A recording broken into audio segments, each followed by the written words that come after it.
Deux. Alors, su naree dem nag sans pourtant organiser justement une élection peut-être instant yu ndax donc c'est impossible parce que le temps jamono ji xoj nañu lool fii ak li nga xam ne que moo di le 2 avril.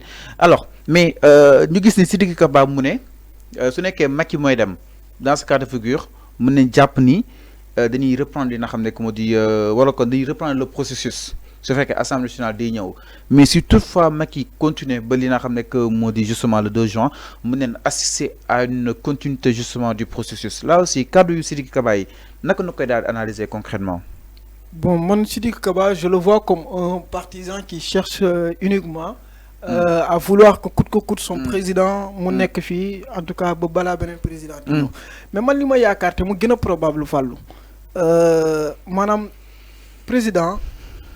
Assemblée nationale bu ñëwee mënul def lu dul continuer l'exécution du processus électoral donc d'autant plus que ça. Mais si ñu ne il a 90 jours pour organiser justement un scrutin compté justement minimum 100 jours maximum 90 jours. Mais loolu ci ban cas la valide ci cas yi nga xamante ne ñett yi benn teew na su boobaa il a 90 jours mais malheureusement bu ko jurisprudence tegee ci bopp réew mi.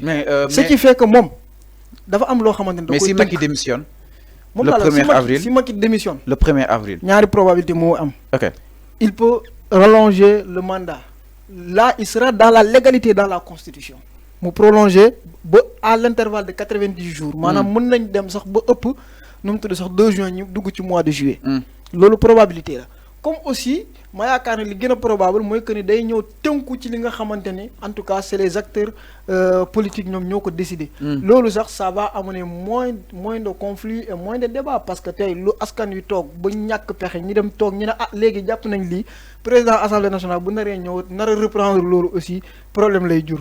Et puis, comme je l'ai la venue du président de l'Assemblée nationale, synonyme de la reprise intégrale du processus, man loolu yaakaaruma ko man yaakaar naa ne li war a mën a reprendre le processus bi lenn la mooy ñoom corruption bi ñu wax ci magistrat yi bu ñu demee ba prouver ko ñu xam ne la magistrature suprême est compromise su boobaa nag on sera obligé de changer les membres du conseil constitutionnel te membres des conseils constitutionnels bu ñu demee ba prouver seen culpabilité en tout cas ci corruption ñi changer leen ce qui laisse dire que ñoom décision yi nga xamante ne jot nañ koo jël ba fi ñu toll ne décision yooyu noonu yëpp tout peut être remise en cause. En ce sens on peut prévoir nu mu tudd sax une reprise de la processus et du processus autant pour moi. Mais yaakaar naa ne ba fi ñu toll nii waxtu wi reprise de processus moom kenn mënu ko envisager. Alors donc mi ngi noonu décision bu li nga xam ne que moo di justement bu conseil constitutionnel sénégalais ñu koy daal di xaar dañuy reprendre le processus wala kon sax dañuy li nga xam ne que moo di constater benn processus mais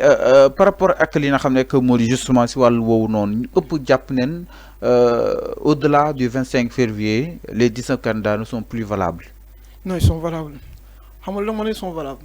Gis nga l'interruption du processus électoral fan la jógewul ci conseil constitutionnel. Fan la jógee ci exécutif bi la jógee. te exécutif maanaam moom noonu tudd sax pouvoir am ci élection dafa limité wu. melul ni conseil constitutionnel c'est le juge suprême de l'électorat. D'accord. Ce qui fait que bu dee ñoo amoon problème seen biir. ñu mën a ne puisque am na problème am na comme cas de corruption bu ma lay wax noonu. bu ñu demee ba prouver que dañuy xam ne kon conseil constitutionnel dafa nekk ci faute su boobaa culpabilité boobu day remettre en cause moom lépp li nga xamante ne jot na ko décider. Mais vu que dem na ba valider les candidats 19 candidats validé na leen te conseil de aussi il y a une compromission nationale mooy lan mooy que ni 19 candidats dañ leen di maintenir kon conseil constitutionnel. Boy Khol Fallou, jusqu'ici, on n'a pas un conseil constitutionnel qui prend des décisions à l'encontre de la population et de la classe politique, précisément du pouvoir. Nous, chaque fois, nous cherchons à équilibrer. L'équilibre actuellement, moi, je dis que nous sommes d'accord si les candidats de maintenir, et si les maintenir aussi, un candidat donc le conseil constitutionnel joue justement peut-être équilibrer les choses. C'est de l'union parti de askanu ak ki nga xam ne ko di le président Macky Sall. Parce que ba fiñ toll moo bal bi boobu ba tey ñu ngi koy sànnante di ko ping-pongante. C'est ça ba fiñ toll nii kenn mënul prouver avec exactitude que les 19 candidats ont été validés nu mu tudd sax en tout cas maanaam seen validation bi teguwul ci yoon.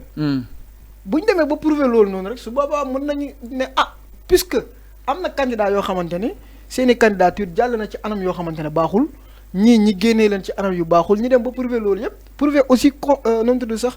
corruption de la lii bi. voilà corruption des magistrats. bu ñu demee ba réunir éléments yëpp. mun nañ ne kon décision yu mu jël yëpp mun nañ assister à ce que l'on appelle en droit la nullité de la décision.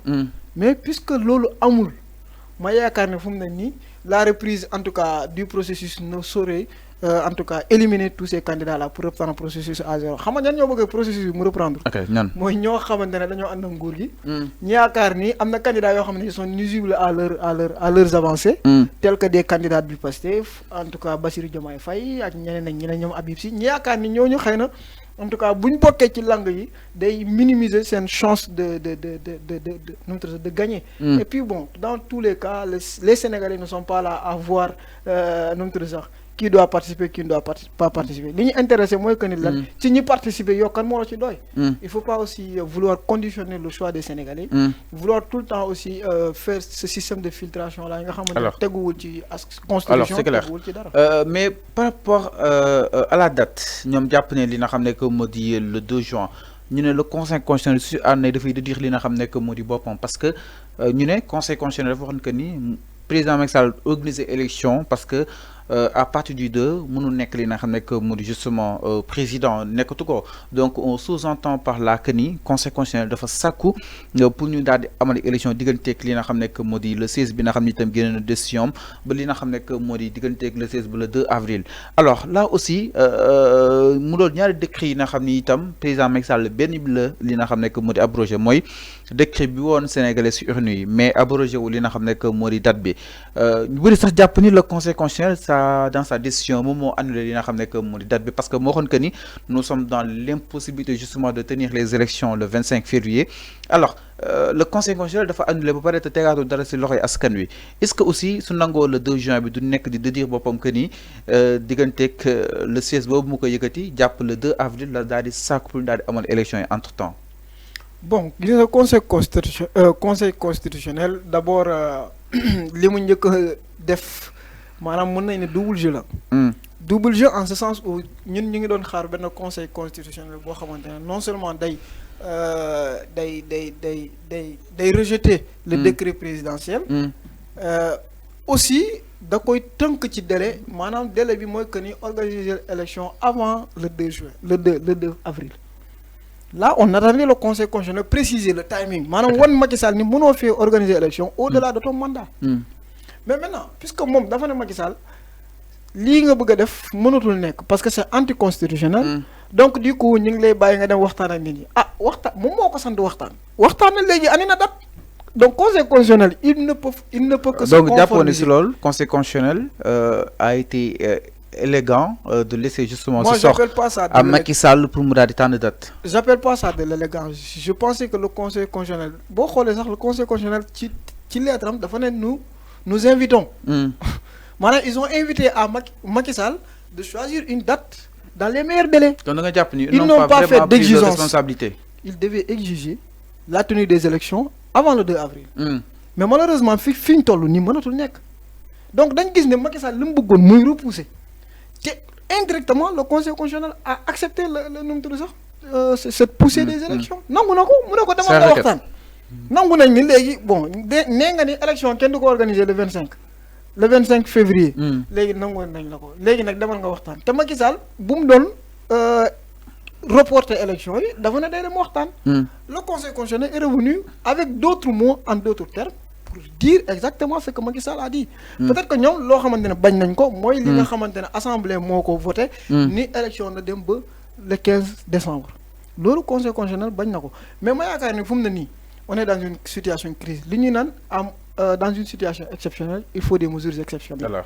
Maintenant dañoo nekk ci benn situation exceptionnelle. bi nga xamante ne c'est extra constitutionnel. Conseil constitutionnel donc il lui faut une mesure exceptionnelle. Okay. Et mesure exceptionnelle. Mesure exceptionnelle mooy. Mais conseil constitutionnel bëggul kenn mer. Ah mais il est obligé déjà nit ñi mer nañ. Il est obligé mu jël décision. Sénégalais mer nañ parce que déjà gis nga. le datu le 25 bi. gis nga datu 25 bi. bëri na li tax sénégalais bëgg élection am le 25 parce que daf ñuy permettre Fallou ñu mën a mettre de côté en tout cas cet épisode de l'électorat et puis les sénégalais lambda puissent continuer son projet.